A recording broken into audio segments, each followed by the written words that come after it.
నాకు తెలిసి సౌత్ ఇండియాలో మొట్టమొదటిగా మీకు అది ఇస్తాం ఫ్రీ, ఇది ఫ్రీ, అది ఫ్రీ అని చెప్పి స్టార్ట్ చేసిన ఒక రాజకీయం ఎక్కడ జరిగిందంటే తమిళనాడులో. అక్కడ రాజకీయాలన్నీ కూడా చాలా విచిత్రంగా, చాలా వైరంతో కూడుకున్నట్టు ఉంటాయి. ఎక్కడైనా ఉంటాయి, బట్ ఇక్కడ ఇంకా ఎక్కువ.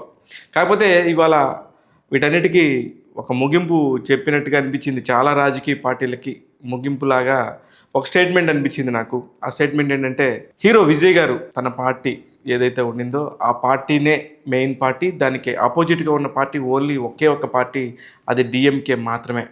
ఈ రెండు మాత్రమే మెయిన్ పార్టీస్, మిగతా అన్ని అసలు పార్టీలే కాదన్నట్టుగా ఆయన స్టేట్మెంట్ ఉండింది.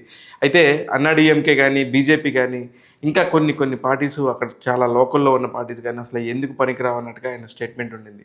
దానికి కారణం ఏంటంటే, ఈ మధ్య అన్నా డిఎంకే వాళ్ళు డిఎంకే వాళ్ళకి మద్దతుగా ఒక స్టేట్మెంట్ ఇచ్చారు. ఇప్పుడు స్టాలిన్ గారి పరిపాలన చాలా బాగుందని.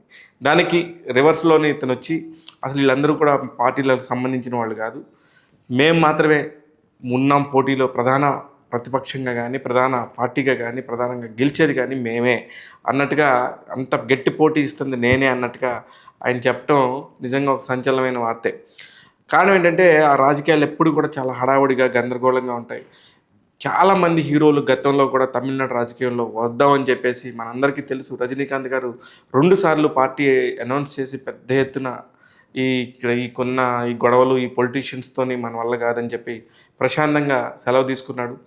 ఇంకొంచెం ముందుకు అడుగులేసి చిరంజీవి గారికి కూడా, మీరు కూడా పార్టీల్లో ఉండొద్దు, మీకు కూడా రాజకీయం సరిపడదని చెప్పారని చెప్పి గతంలోనే చిరంజీవి గారు చెప్పడం జరిగింది. ఇలాగా ఇప్పుడు ఈ ప్రధాన ఎజెండా ఈ న్యూస్ చెప్పడానికి కారణం ఏంటంటే, విజయ్ కేవలం నాకు ఎదురుగా ఉన్నది ఒకటే ఒక పార్టీ, ఆ పార్టీ డిఎంకే అన్నాడు.